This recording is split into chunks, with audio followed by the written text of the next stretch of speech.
They're bringing drugs. They're bringing crime. You are now listening to Liberty Coast to Coast, hosted by LibertyViral.com. No gimmick, if I rip it through, I live it in. And you can't do it, so ain't no need for mimicking. I'm not innocent, I'm on a mission, so let me finish it. Matter of time before they summon the army in. I'm probably on the FBI's most wanted list. I'm probably going to hung like an ornament. I'm on a life mission to abolish all the government.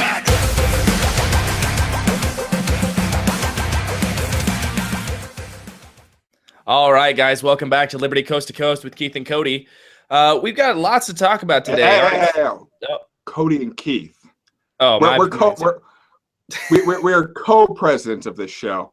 We make the decisions together, even though we don't always agree. We have that in common with Johnson and Weld. Yeah. Sorry, go on, co-president. My apologies. I guess you can tell that we are significant others, maybe. Maybe that's a better word for it. I don't know. No, we got lots to talk about today, Keith. I don't know if you've been paying attention. I know you've been away from the internet, but the RNC convention took place in Cleveland, Ohio. It's been quite the shit show, I should say. Yeah, I mean, Drew Carey once said Cleveland rocks, but I've been watching this, and I think, you know, there's been some ups, there's been some downs. I've been trying to still figure out who the fuck Mike Pence is. As far as I can tell, he's the closest thing we're going to ever get to a Donald Blythe in real life. Let's see, what else? I would just say, in comparison to what we've seen thus far and the things that we're going to cover, you know, we were both at the convention floor in Orlando for the Libertarian Party, and there was some decent criticism. There was some decent criticism for, you know, having a naked fat guy up on stage stripping, and for some other slight little issues. This week is embarrassing compared to anything Trump has done at this convention. No, I don't. It's not even necessarily just Trump, but the nonsense that has gone on, both parliamentary and some of the tactics that have been used. I will gladly repeat the Libertarian National Convention in terms of how smoothly it ran, the controlled chaos, and the way that everything was treated for the most part. I think we can both agree that the LNC's convention, and Nick Sarwark would tell you that if you guys saw his tweets, that the LNC ran a much better convention than the RNC did. This is true. And I gotta give him a shout out. He did a very good job. I mean, there was that one time he had to use the bathroom, and yeah, Weeks did his little dance. But if that's the worst thing that's gonna happen, at least we don't have people doing Hitler Heils. We don't have people booing the Constitution. We don't have death threats. I mean, yeah, it blows my mind. All reasons to be proud. I don't know about anyone else listening, but I have never been more proud or more sure of my decision to leave the GOP than I was right after Trump finished his final speech this evening. I will concur on that statement. And to kind of preface what we're going to talk about in terms of the day-by-day breakdown of what happened at the RNC, I kind of want to lead in with the tweet that chairman of the Libertarian National Party, Nicholas Sarwark, actually tweeted out a couple days ago. And it was a little video of an elephant named Tipsy. And his direct quote was, "We haven't seen the murder of an elephant quite this bad since Tipsy." And Thomas Edison was not elected president. So it's true. And for those of you who don't know, Tipsy was basically Thomas Edison's Cecil the Lion. Yeah, it wasn't a good happening in terms of that PETA would have lost their shit over this. But they lose their shit over everything, so I really don't know what difference that makes. Anyway, so if that is any way to preface what we're about to talk about, if that gives you kind of any inkling about how bad this possibly could have been, just wait till we actually get into it. Because it blew me away, and it all happened day one. Like, day one, just the shit show began, and it started tumbling quickly. So let's get into this, Keith. Day one was, if most people don't know, the vote on parliamentary rules, the rules that bound the convention. And each party goes through this. They have a committee deciding the rules a week before, roughly, I think. Right, Keith? I would say the LNC kind of has something similar. I mean, I know they've been working on the platform for a while, but if Tampa was any indication, we know the rules are up. They don't really matter. I realize that's a really cynical view, but as someone who watched the 2012 convention unfold and then watch this one unfold, nothing changed. The rules were written to serve a very clear purpose before going in. If you watch this convention, this was Donald Trump's convention. This was written by his people. This was performed by his people. And you might have also noticed it was terribly organized to the point where you think, geez, all the quality people that normally would at least set up the entertainment, they were nowhere to be found. Yeah, I mean, and we'll get into how orchestrated it was. And to start, let's talk about the very first instance that they had of some kind of controversy. And obviously, the Never Trump people there were trying to get a change in the rules to unbind the delegates. Obviously, that ended up failing. But what kind of took place in between that was sort of shocking. So during this part, the chairman, who would be Paul Ryan of Wisconsin, was delegating his duty to the deputy chair, Steve Womack, a representative of Arkansas. And before they started their vote on the the convention rules, they decided that they were going to try to, the Never Trumpers decided they were going to try to petition or get enough states to petition to have a roll call vote, meaning each state would come up, they'd announce how many votes they had for yes, and they'd have announce how many votes they had for no, and there'd be an actual tally of the real votes. And it takes 7 states under the GOP platform or GOP convention rules to do this. Supposedly, they had 9 petitions signed, and then they suddenly had 3 disappear. And nobody knows where they went or which 3 disappeared. The RNC hasn't released any of that information. But beyond that, there were also petitions that weren't accepted.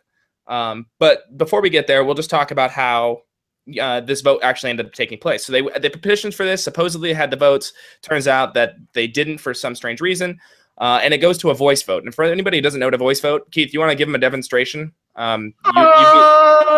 Essentially, that's how they decide.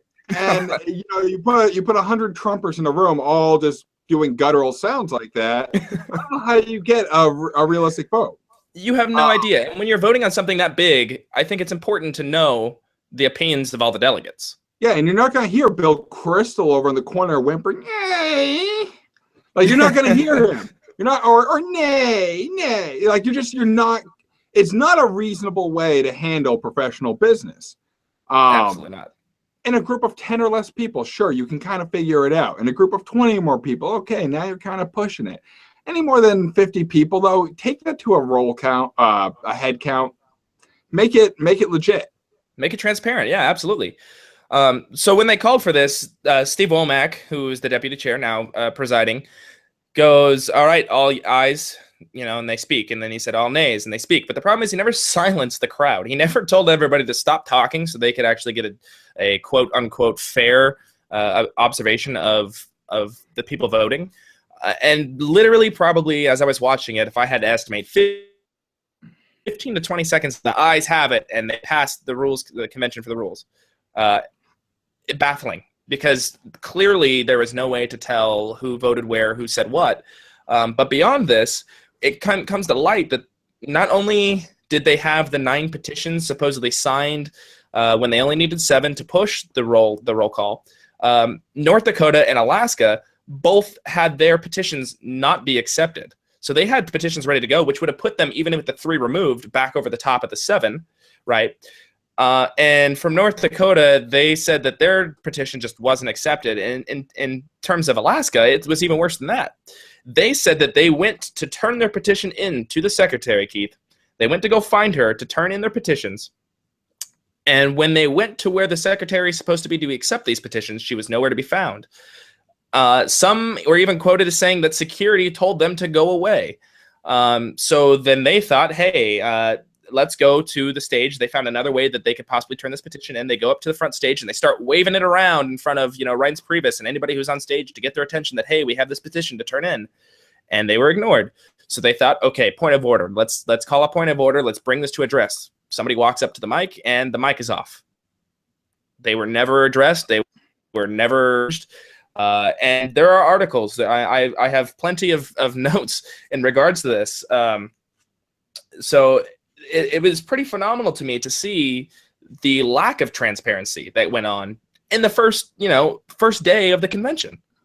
And the GOP is supposed to be the party of law and order. This is not law. This is not order. They are behaving like Democrats. This is insane. Yeah. Yeah. I don't know if you caught it, but did you notice the music selection choices when they were trying to calm the audience during this whole debacle? They ironically played "Happy Together" by the Turtles. I actually have it queued up here. I'm sorry not to give you the heads up before, but I found this remarkably hilarious. Oh, just kidding. That's an ad. Whoops. As you can tell, we're not the most tech savvy yet. We're still learning this. And Keith looks like he's tech savvy, but sometimes, he will fool you by misrepresenting with his clothing what he really is. Yeah, you can put lipstick on a pig, but do you want to sing the song? Would that make it easier? Go ahead. Go. Let's hear a little rendition. I don't think we're gonna get that. We got to keep the few viewers we have.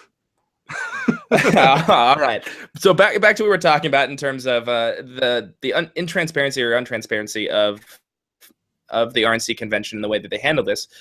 So this all happens. Obviously, they weren't recognized. They didn't get the petitions in. The vote happens, and they approved the rules that would bind the convention.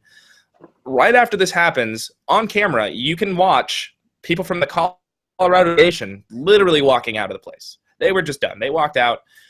They were tired of it, and I don't blame them. When it's not even about being never Trump at this point. It's about being able to have an honest discussion within your party.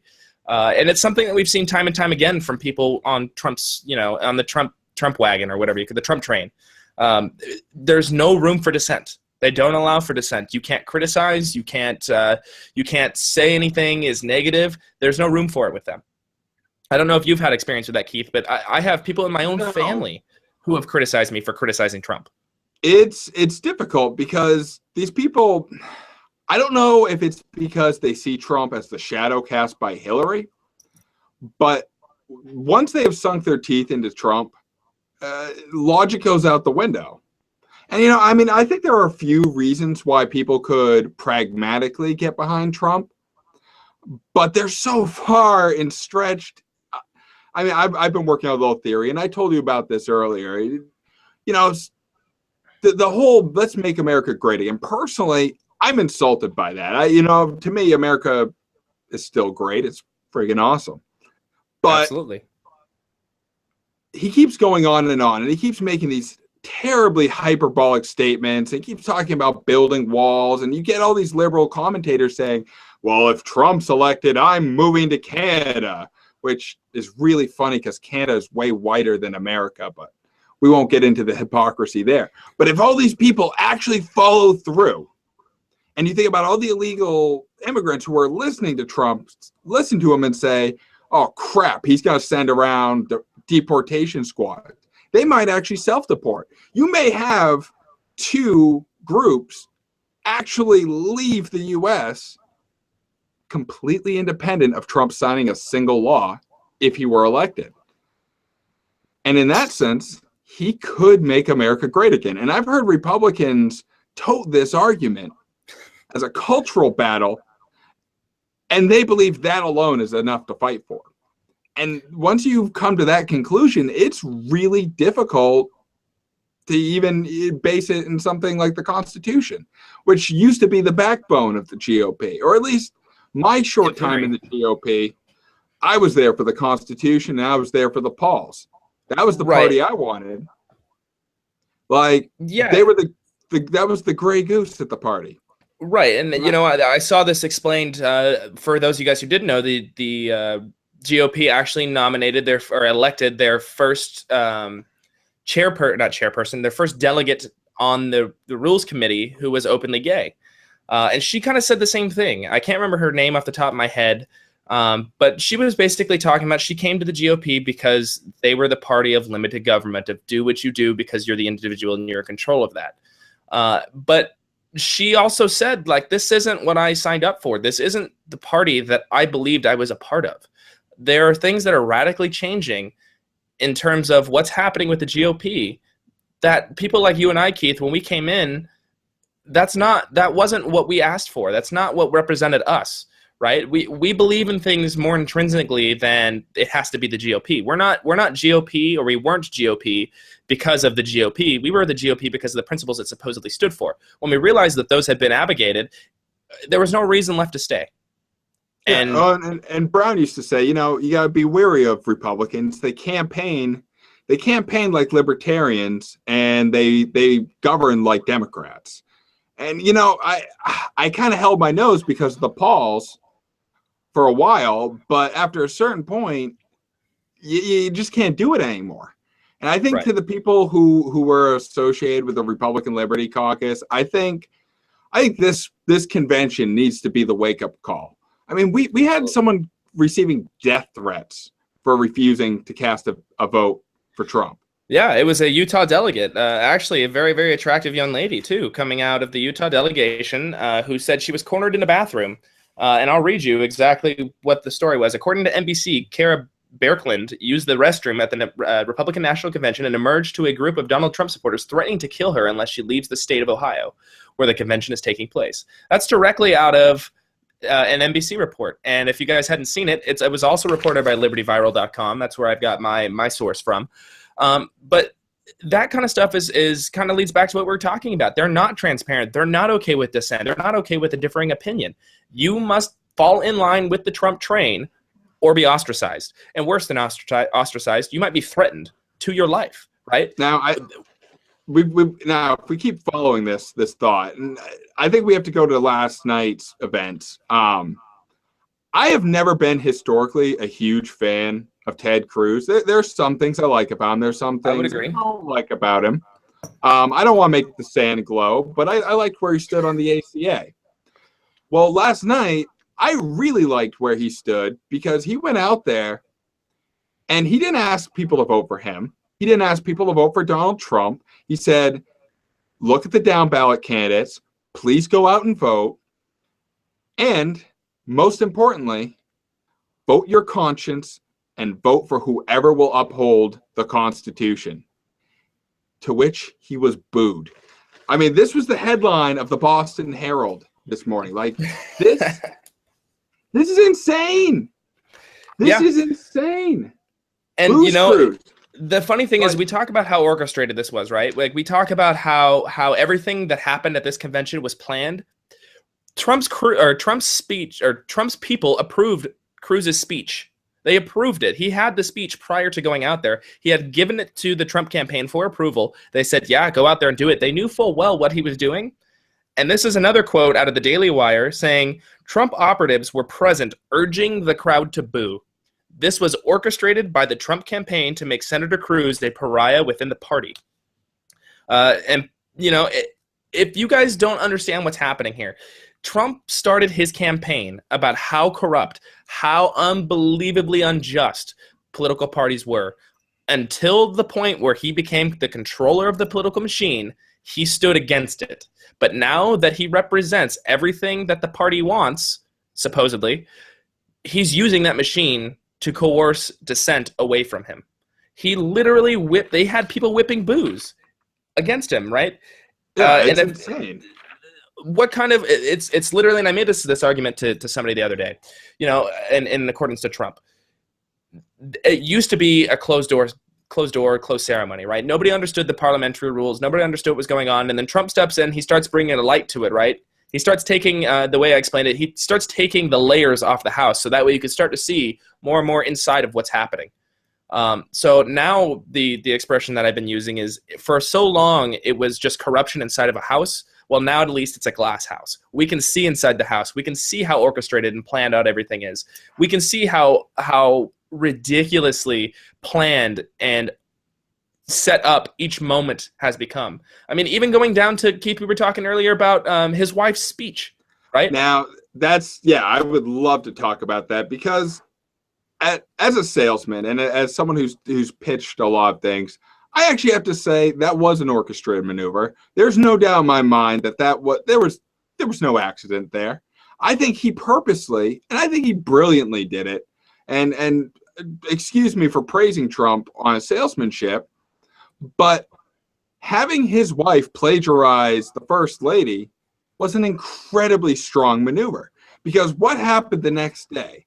Everybody ran with the story. Everybody talked about the current first lady and compared her to the prospective first lady. And you have CNN, you have NBC, you have ABC, you have Liberty Viral, all putting side-by-side pictures of Hillary, sorry, not Hillary, of, I keep thinking of her as a first lady, but maybe, think about it. No one thinks about Bill. You can't put Bill in this situation. But it's Michelle and Milena. It's Michelle and Milena. There is no spouse on the DNC side for them to, besides Michelle. Meliana. Okay. I don't care. She's not my first lady. But no, it's a brilliant maneuver where before she was kind of an afterthought and people knew her for a couple of racy photo spreads. But this literally cast her as a potential first lady, where before she was just eye candy. Trump has kind of perfected. He's perfected there is no such thing as bad press. No, and he's amazing at it. I mean, if he was whipping the booze and he was doing that planned, it brings it full circle. Yeah. But I gotta wonder. I really do have to wonder. And CNN picked up on this today. Was Ted Cruz telling us to vote for Gary Johnson? It sounded like it. Who backs the Constitution? It's not Hillary. It's not Trump. It's not Jill Stein. I've seen Bill Weld waving a Constitution at Donald Trump in a press conference. I mean, you might want to wave that at Gary every once in a while too. Well, yeah, well, I'll just tell Gary it's right next to his phone. It's around here somewhere. We'll get to that in a minute. We'll get to that at the end. Let's try to stay on track, because that's a whole nother story that we could talk about. But yeah, I agree. He mentioned, talking about, I don't know what to do with my hands. It all comes full circle with that. When you're talking about how orchestrated everything is, he is the master of orchestrating even bad press. And it leads back to everything he's done throughout this entire campaign to build his press. Any way he could to get himself in the limelight, he's used. And that's why it's kind of worrisome when he does say things that are positive, because we don't know whether he's using that to rile up the base or whether he means something. And unfortunately, based on his track record and things that he's believed in the past, I don't believe a damn thing he says. Right. I mean, he got loud cheers tonight when he said an end to nation building. 2 lines later, he goes, "We're going to punish China." I mean, maybe we're just going to go into nation bombing, not nation building. What I heard sounded like a declaration of war against China. I mean, yeah, he's had a weird fascination with China. I mean, don't get me wrong. There's plenty of great grief to be had with China, but he has had since his interview with Oprah back in like 1988. He's had this weird like pinpoint direct anger. I don't know if like he was supposed to adopt a Chinese baby and then they took it away from him. I don't know what happened, but he has this fixation on the Chinese. I mean, beyond anything else going on.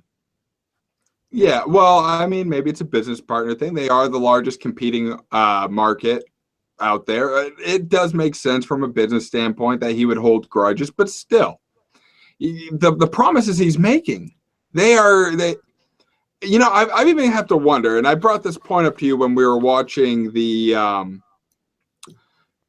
final statements he had tonight. He was talking about, we're not going to let businesses leave. Well, it makes me wonder, is this wall to keep the illegal immigrants out, or is it to keep the Americans from running? Well, I hope what people understand when they hear that is the fact that he's not going to allow businesses to make decisions based on what is best for them.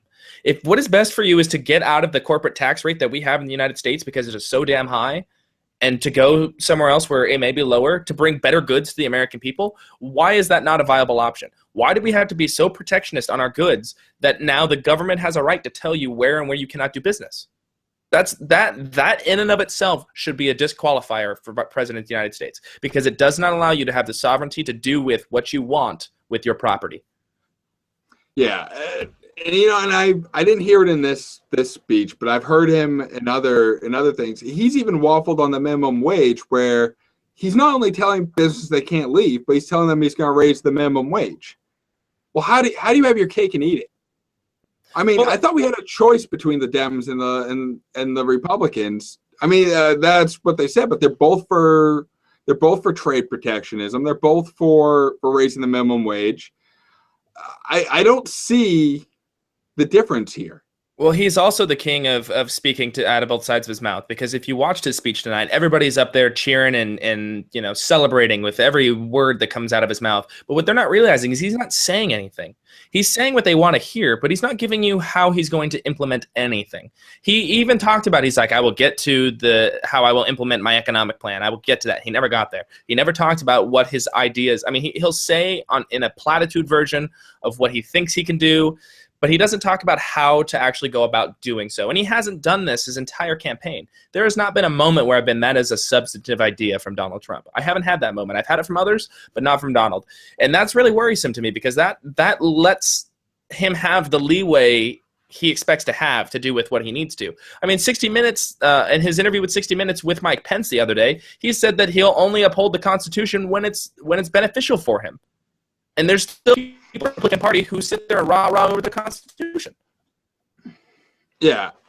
A lot of Republicans have some very serious decisions to make. I mean, Mike Lee, I know, is up for re-election. He had one of his delegates threatened. He has abstained from endorsing, and I say good for him. I think Rand Paul made a terrific decision. He decided to skip the entire carnival altogether, and he's doing pro bono surgeries in Kentucky. He's, you got Donald Trump at the convention leading the blind, and then you got in Kentucky Rand Paul, the guy who should have been the nominee, and I think both you and I and a lot of our listeners can agree on that. I think a lot of people in the LP healing the blind. Yeah, and you guys, you Republicans, you blew it. You had a great opportunity in someone like Rand Paul, and you blew it. Hell, you had a decent opportunity in someone like Ted Cruz. You blew that too. Well, at least he's the conservative. And I'm not a conservative, and you're not a conservative, but at least he stands for what the party is supposed to be, right? Yes. He's not somebody who has been for abortion. He's not somebody who's been for minimum wage or for government health care. He hasn't stood for those things. Donald Trump, on the other hand, has. And it's kind of interesting to watch the tribe just go to bat for him no matter what. And I made a post last night. I don't know if you got to see it since you've been living in the Stone Age for the past week. I made a post that it's funny that growing up, your parents and your family always tell you, be who you want to be. Come and become the person that you want to be. They kind of beat that innate individualism in you. Why? Because it's part of our founding. That is a very, very American principle. Now we live in a world where being an individual and standing on your convictions makes you a pariah. It makes you somebody to be hated. It makes you somebody that can't be trusted. It makes you somebody that has to sit outside the social norm. And that, to me, is a very, very scary thing, not just in terms of where the country's headed, but in terms of the protections of liberty. That should worry a lot of people. Well, I think in the millennial generation, you have a nice backlash against this. I mean, yeah, you got about 78% of them are going down the Bernie route. But I think the other 10 to 20% end up like you and I, where it is so blatantly obvious to us that we're fearsome. We're like the Sons of Liberty, part deux. Part deux. Sorry, I mean, I don't know why. I had to go French there. I had to give an homage to Voltaire. But the ideas are so blatant. They're in our face. And I think it's what motivates us. Right. I would agree. And the lucky part about that 10% versus that 80% is at least the people who are on the libertarian side believe in actual work ethic, where the people on the Bernie side tend to believe that everything should be handed to them. And that's a big difference when it comes to political activism. Exactly. I mean, and to anyone who's on the fence, let me just throw this out there. Liberty doesn't come with any force. Socialism does. Bernie Sanders does. He may be great at diagnosing problems, but he is terrible at his solutions, because his solutions, you must fit into a narrow mold or not at all. If you don't believe me, check out Stalin. Heck, You know what? Forget Stalin. Forget all those old tired ones. Just check out modern day Venezuela. See how they're doing. I'm not even going to try and lead you. Just go. Google Venezuela. You don't have to Google anything. Just Venezuela. Yep. You'll find all you need. Yeah, and there's one last thing I wanted to cover from the convention before we go into the nonsense that happened around the convention, because there was some pretty good stuff that happened there too. And the last thing I wanted to talk about was in regards to the nomination ceremony, when the states were actually going up there and saying, from California we have 10 votes Trump and blah blah blah blah blah. Every convention has this weird theatrical part right before the state announces how many people voted for who, or how many delegates were where. There were 2 states that had some major issues go on, and it was Alaska again. Alaska just had a rough time, and they actually had a rough time because I was an Alaskan delegate at the Libertarian National Convention, so we had a rough time there too, so I don't know if maybe it's the state of Alaska, but I digress. Basically, the state of Alaska has 28 delegates, right, and through their process of voting in their state convention, they were supposed to be allocated 12 Cruz, 11 Trump, and 5 Rubio. Well, they announced this to Reince Priebus, and Reince comes back and says, 28 Trump. And they're over here like, the fuck? Like, what? No, that's not what we said. And so they got pretty angry. And then, Washington, D.C., for those of you guys don't know, they get delegates as well. They have 19. And they go up there and they go 10 Rubio, 9 Kasich. And then Reince comes back, 19 Trump. And they're like, fuck? No. What? Like, no, that's not at all. That didn't happen. Right? Well, apparently the RNC National decided and interpreted the state party rules to say that because there's no other candidate running, that all the delegates have to be placed for the only person who is currently running. And each party had something to say about that, right? They both said that the arcane party rules allowed the RNC National to overrule their parties, right? And one guy went as far to say, let me find the quote here, that it has reinforced my previous conception that you cannot trust this party to do the honorable thing and act in a responsible manner. And that's a DC delegate, last name Hammond. Let me see if I can find his first name here really quick. But when you have your own delegates in your party saying that you can't trust the party to do what's right, why would anybody want to be a party or associated with the GOP? The GOP will go the way of the Whigs because they have no reverence for their people. It has now become nothing more than an embodiment thing that needs to be existing as opposed to an expression of its people. I think people think when they sign their name on the GOP registration card, they're joining the party of Lincoln. What they don't realize, they're joining the party of Roosevelt. Yeah. I think that's the mistake they're making, and that's I see a lot of parallels to Teddy Roosevelt, and some people say, yeah, he was a great loud man, but the progressivism he pushed, we are still fighting today. Absolutely. And I think the false premise of the small government supposed party pushing progressivism is very dangerous. It's an incredibly dangerous precedent. Yeah. I hate to say this, but right now, guys, the only person batting for small government is Gary Johnson. You don't have a choice. He may not be the most exciting guy, but damn it, he's got your back. Yeah. And he's the only one currently that stands for the individual rights of everybody. He doesn't pick subclasses. He doesn't think people belong in subgroups where they're protected more than others. Everybody's an individual, and that's why we have the right to protect them, and that's why they must be protected.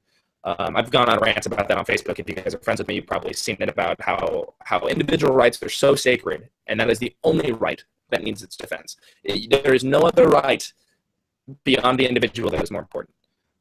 But, now let's step away from the RNC. Let's talk about some of the fun things that happen, because I think there's some people that just get tired in dealing with the corruption and coercion that go on. Did you see the video of Alex Jones? And he's sitting out there protesting. There's these commies out there, and he's got a bullhorn. He's right in their face. And somebody says something stupid, and they put their hands on Alex.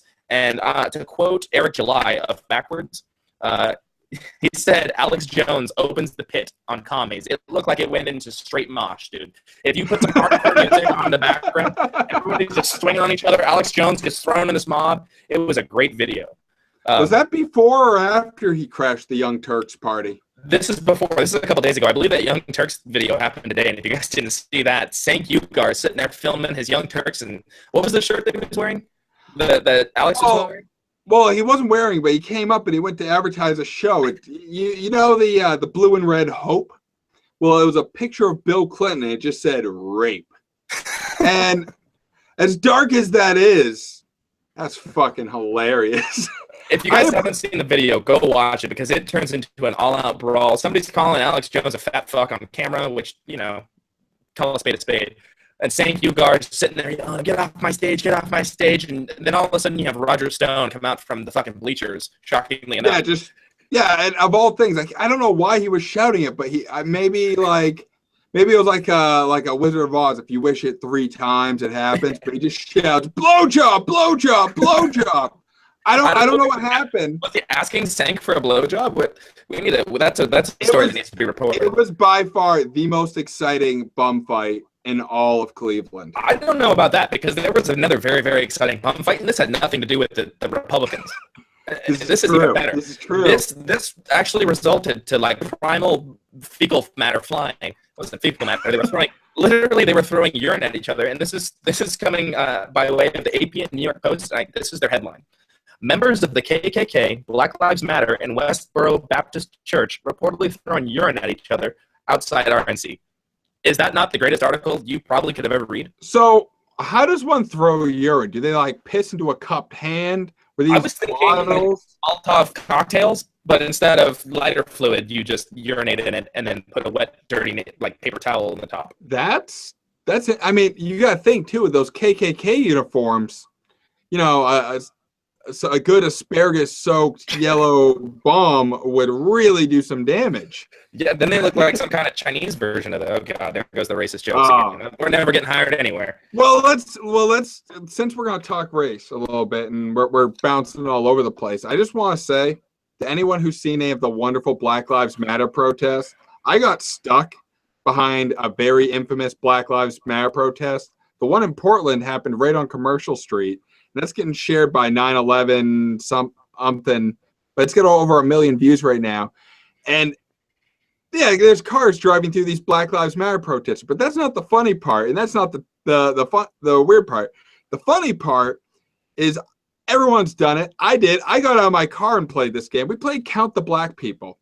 Of 200 people there for a Black Lives Matter protest, I counted 5 black people.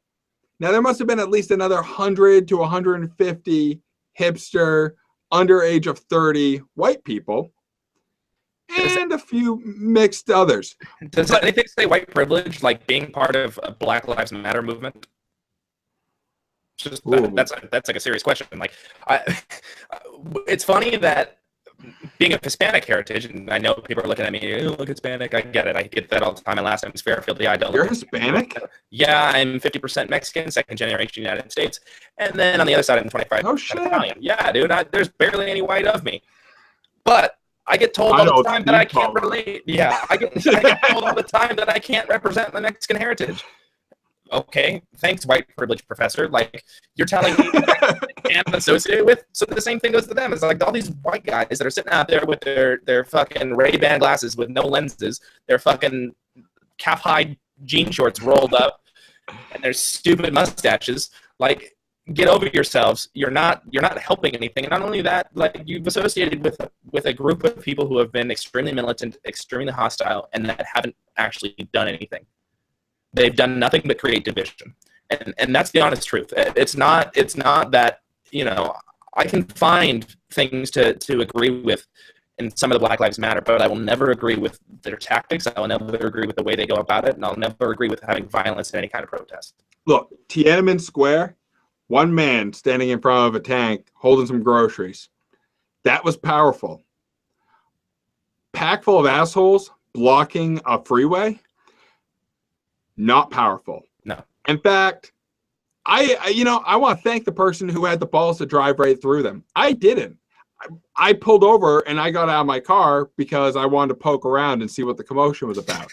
But if I had realized it was a Black Lives Matter protest at first, I probably would have driven my car through it because it's covered in libertarian bumper stickers. I think we also clarify you don't mean full throttle. We don't mean full throttle driving. No, nobody can drive more than 15 miles per hour through the old port anyways. Like, I'm not. If you saw, it was a very gentle. It was really funny. Is there was 4 people on the front of the car trying to push the car back, and this one chubby white girl with an ACLU vest videotaping the whole thing going, "Oh, I'm gonna sue you." And this little old woman is just like, wants to go home. She just wants to go home and watch her Golden Girls reruns. And there are just all these hipsters with septum piercings and blue hair, and they're going, "I don't know what to do since Bernie's out." Yeah, it's just bad. Piling onto her car, and it's crazy. Yeah. Portland is full of them. I'd say, you know what? I'll take the illegals that Trump doesn't want, and I'll trade them for the SJWs that Portland's full of. Yeah. They work hard. Yeah, absolutely. They're a net positive in the economy, actually. And let's kind of wrap this up. I want to talk about one more thing before we jump off here. Well, who haven't we offended yet? Because I feel like we're going like South Park here. We're getting we have a long time to start offending everybody. That's our goal here, is to make sure that everybody's offended equally. Hey, well, let's throw some piss. Did you catch the picture that Austin Peterson put out where it says about modern liberals and racism? I can't remember exactly what it said. But my goodness, it looked like he was about to drop an album. It did. I didn't see that picture. It was pretty fun. I think he said something to the effect that today's modern liberal is against guns unless it's for the police. It was something along those lines. I don't remember the exact quote. It was obviously better than one I just came up with. It said all cops are No, the modern liberal believes all cops are racist. And the racist was really big, but it almost looked like Rascal Flatts, the way it was lettered. And that's what made it so confusing. And then it says, and they're the only ones who get to have guns. Yeah, something like that. I think that was much closer. Something along that, yeah. But if you haven't seen it, check it out. It's coming out in a few weeks. It's going to be a grand old time if anyone's wondering what Austin's up to. Yeah. So taking a look at that, the last thing I want to talk about though real quick before we wrap this up and make our plea for people to help fight for liberty, I want to give you guys kind of something to think about. For anybody who is on the fence of whether or not they still belong in the GOP, can I let you know of some of the things that are in their platform that they passed at this convention? And in terms specifically to individual freedom that they claim to believe, right? And limited government that they claim to believe, except for in the lives of the LGBT community.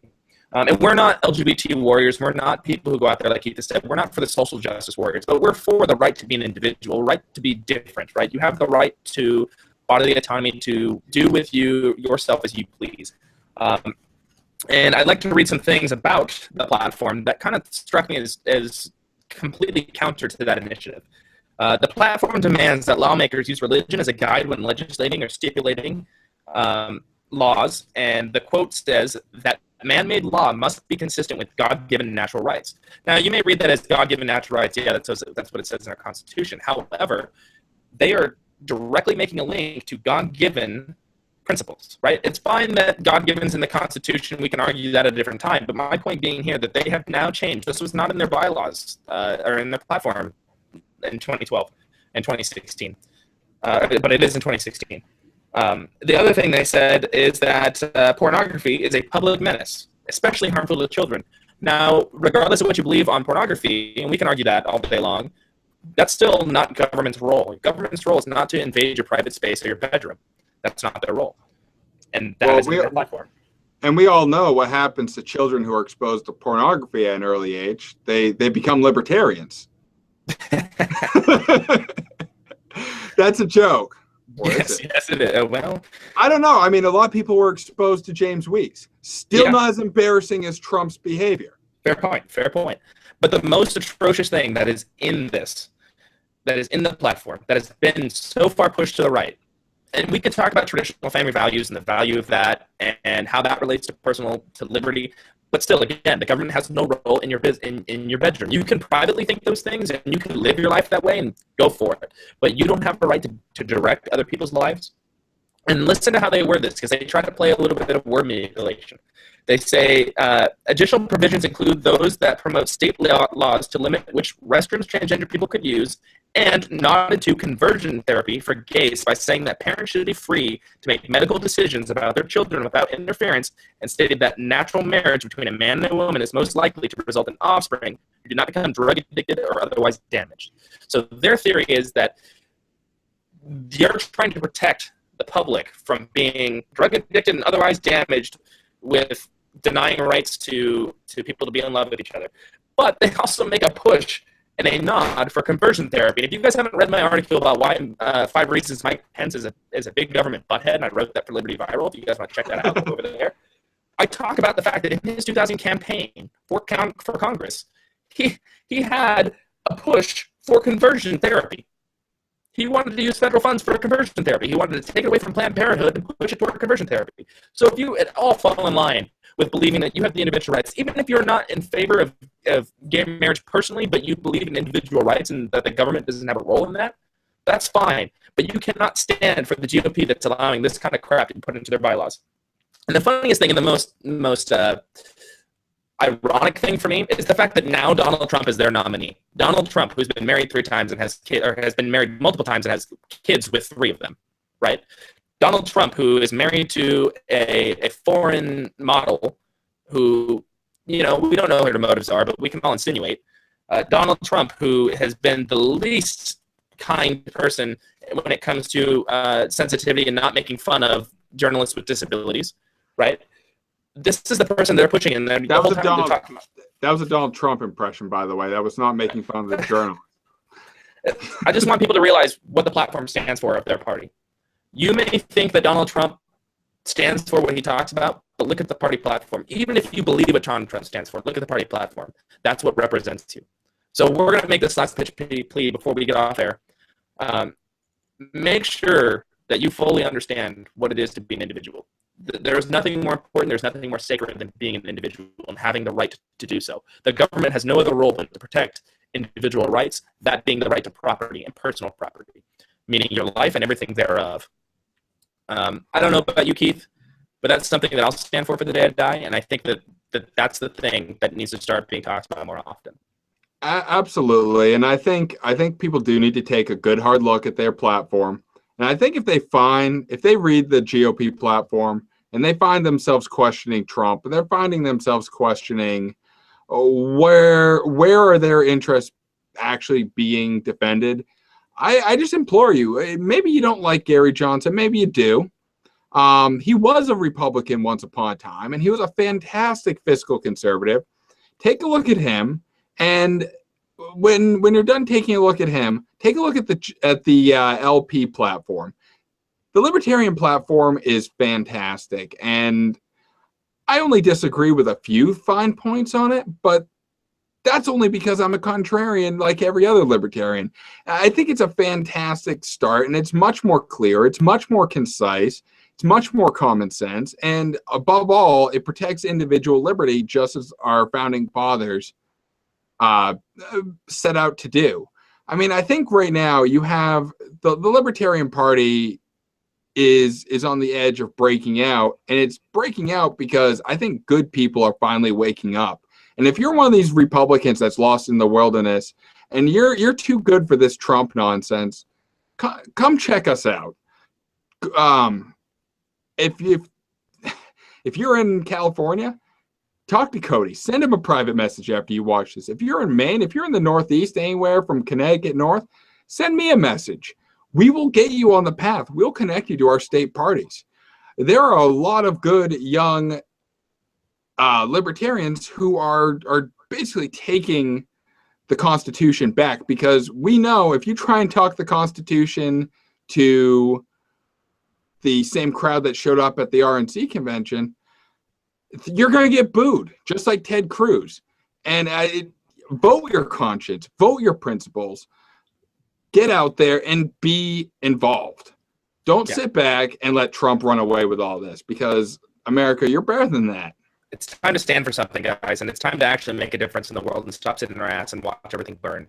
I don't really have much else to say, Keith. I'll let you close it out. I hope you guys join our fight, join to make liberty viral. That's our goal here. Give it to you, Keith.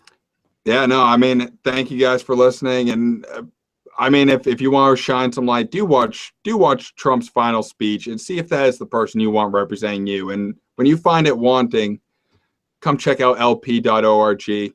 Check out Liberty Coast to Coast. That's coast to the number coast.com. And keep trying to help us make liberty viral.